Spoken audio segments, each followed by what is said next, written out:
TV की गोपी बहू यानी देवलीना भट्टाचार्य जी अपनी नई जिंदगी शुरू करने का प्लान बना रही हैं। एक्ट्रेस देवलीना ने शादी करने की प्लानिंग कर ली है। बिग बॉस के घर में उन्होंने बताया था कि वो किसी के साथ रिलेशनशिप में हैं और अब उन्होंने शादी का भी जिक्र कर दिया है। खबरें हैं कि एक्ट्रेस 2021 में शादी कर लेगी, लेकिन अब एक्ट्रेस ने इन खबरों की सच्चाई बताई है। देवलीना ने कहा कि मुझे नहीं पता कि ये शब्द किसने फैलाया कि 2021 में मैं शादी कर रही हूँ। हाँ, ये सच है कि मैं शादी के बारे में सोच रही हूँ और शायद मैं 2022 में शादी कर भी लूँ।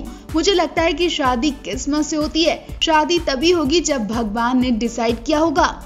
अब शादी का जिक्र आया तो यकीनन देवलीना किसी के साथ रिलेशनशिप में तो जरूर होंगी, लेकिन अभी तक उन्होंने उस खुश नसीब का नाम नहीं बताया है और ना ही कोई उसके बारे में जानकारी दी है। हालांकि देवलीना ने इतना जरूर बताया कि उनके मिस्टर राइट एंटरटेनमेंट इंडस्ट्री से बिल्कुल अलग हैं, मतलब वो इस इंडस्ट्री से दूर हैं। देवलीना ने कहा कि एंटरटेनमेंट इंडस्ट्री से ताल्लुक नहीं रखते हैं, वो बहुत सिंपल पर्सन है। देवलीना की बात करें तो एक्ट्रेस को शो सात निभाना साथिया से असली पहचान मिली थी। इस शो में वो गोपी बहू के किरदार में थी। शो में उनका भोलापन लोगों के दिलों को छू गया था। वहीं देवलीना बिग बॉस 13 और 14 का भी हिस्सा रह चुकी हैं। देवलीना को बिग बॉस 13 बीच में ही छोड़कर जाना पड़ा था क्योंकि उस वक्त उनके बैक इंजरी हो गई थी। फिर बिग बॉस 14 में उन्होंने एजाज खान की प्रॉक्सी बनकर घर में एंट्री की और इस दौरान भी देवलीना ज्यादा दिन तक शो में टिक नहीं पाई, लेकिन जितना समय उन्होंने बिताया वो शानदार रहा क्योंकि बिग बॉस 14 के दौरान देवलीना ने घर में जो आतंक मचाया था वो देखकर हर किसी के मुंह पर देवलीना का नाम था। टीवी की मशहूर अदाकारा देवलीना भट्टाचार्य पहली बार बिग बॉस के घर में राखी सावंत से अपनी फैमिली का दर्द बयां करती नजर आई। अपने पिता को याद कर खूब रोती नजर आई। देवलीना जिसके सबसे करीब थी, उसका हाथ देवलीना के सिर से जब हटा तो न केवल देवलीना बल्कि उनके परिवार को भी कई मुसीबतों का सामना करना पड़ा। देवलीना ने बताया कि अगर आपके सर पर पिता का हाथ नहीं है तो ये समाज उन बच्चों को टॉर्चर करके मार देता है, उन बच्चों को जीना हराम कर देता है, उन बच्चों को जीने नहीं देता है। देवलीना और उनकी माँ भाई को कुछ ऐसी ही परेशानियों से गुजरना पड़ा था जिन्हें देवलीना कभी याद भी करना नहीं चाहती हैं। देवलीना ने बताया कि जब वो 11 साल की थी तब उनके पिता हमेशा के लिए उन्हें छोड़कर चले गए थे। उसके बाद माँ को अटैक पड़ने लगे थे। ऐसा लग रहा था कि पूरा परिवार खत्म हो गया, लेकिन माँ ने अपनी तकलीफ भूलकर ऑफिस में काम किया, हमें खाना खिलाया, स्कूल भेजा, हमारी सारी ख्वाहिशें पूरी की, हमारी और हमारे भाई की परवरिश की। देवलीना की माँ अगर उस वक्त अपना दर्द नहीं भूलती तो आज देवलीना इस मुकाम पर नहीं होती। देवलीना ने बताया कि एक बार मेरा भाई अपने दोस्त के साथ साइकिल चला रहा था, तभी दोस्त नीचे गिर गया और उसकी वजह से उसके भाई ने मेरे भाई को थप्पड़ों थप्पड़ मारा था। नानी ने बचाने की कोशिश की तो नानी पर हमला कर दिया गया, उनकी उंगली भी टूट गई थी। घर के हालात ने देवलीना को जिंदा मार दिया था, लेकिन देवलीना ने हार नहीं मानी और उन्होंने अपने बल पर टीवी इंडस्ट्री में खास पहचान बनाई। इन दिनों देवलीना बिग बॉस में खूब आतंक मचा रही हैं। उन्होंने बदतमीजी की हदें पार कर दी हैं। रुवीना और अर्शी पर गुस्सा निकालने के लिए देवलीना ने घर के अंदर तोड़फोड़ मचा दी। तो देवलीना को लेकर आप भी अपनी राय जरूर दें। देवलीना भट्टाचार्य की हालत देखकर हर किसी के पैरों तले जमीन खिसक गई। लोग घबरा गए। परिवार वाले फौरन दौड़ते हुए बिग बॉस हाउस पहुंचे जब उन्होंने बेटी के अटैक की खबर सुनी। जी हाँ, अचानक सही सलामत और पोलाइटली बात करने वाली देवलीना का दिमाग का पारा हाई हो गया। उन्होंने जो काम किया उसे देखकर हर कोई शॉक रह गया और उन्हें हॉस्पिटल पहुंचाने की बात कहने लगा।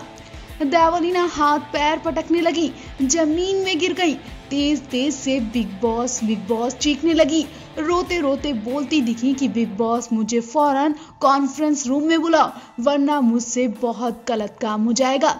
चीखती रोती देवलीना यहीं पर नहीं रुकी। उन्होंने बिग बॉस के घर के कई सारे कांच के बर्तन फेंक कर तोड़ दिए। देवलीना ने कई सारे कांच की कटोरियां, गिलास तोड़ दिए।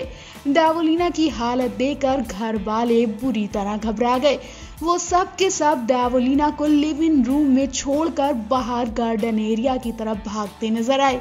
ऐसा लग रहा था कि देवोलीना पर कोई आत्मा हावी हो गई, क्योंकि देवोलीना को पहले कभी इतने गुस्से में नहीं देखा गया। देवोलीना को इतना परेशान किया गया, उन्हें इतना पोक किया गया कि वो अपना गुस्सा कंट्रोल नहीं कर पाई।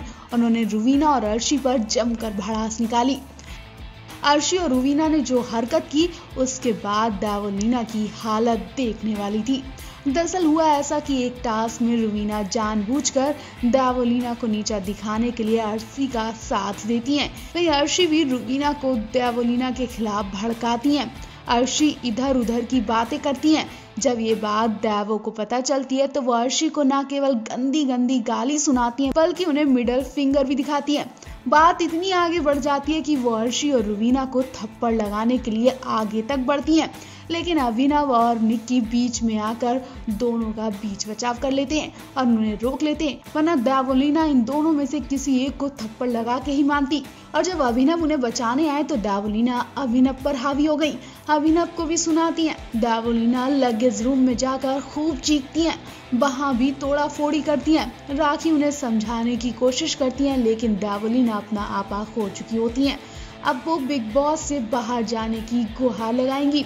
इतना ही नहीं, देवोलीना से ये तक कहा जाता है कि वो कंटेंट के लिए और वीकेंड के बार के लिए ये सब ड्रामा इकट्ठा कर रही हैं।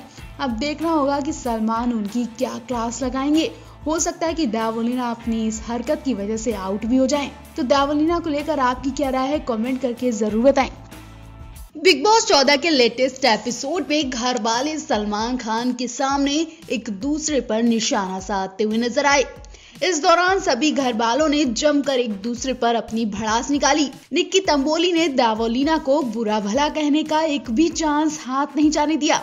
खैर, बिग बॉस के अपकमिंग एपिसोड में देवोलीना भट्टाचार्य निक्की पर ही नहीं बल्कि अर्शी खान पर भी जमकर बरसती हुई नजर आएंगी। बिग बॉस 14 प्रोमो में देवोलीना भट्टाचार्य किचन एरिया में बैठे बैठे ही अर्शी खान को ताने मार रही हैं। दूसरी ओर अर्शी खान भी देवोलीना भट्टाचार्य को करारा जवाब देने से बिल्कुल चूक नहीं रही हैं। देवोलीना अर्शी से कह रही हैं कि तुम्हारे घर वाले तुम्हारी घटिया हरकतें सहन करते होंगे, लेकिन मैं नहीं करूंगी। और वो हाथ का चाकू फेंक कर मारती हैं, जो अभिनव के हाथ पर लग जाता है और दर्द के मारे अभिनव का बुरा हाल है। अगले ही पल बर्तन पटकते हुए देवोलीना कह रही हैं कि तू घटिया है, तू घटिया है। देवोलीना भट्टाचार्य अर्शी खान की लड़ाई के वक्त किचन में रुवीना दिलाइक भी मौजूद हैं, जो कि सब कुछ देख रही हैं और सुन भी रही हैं, लेकिन बोल नहीं रही हैं।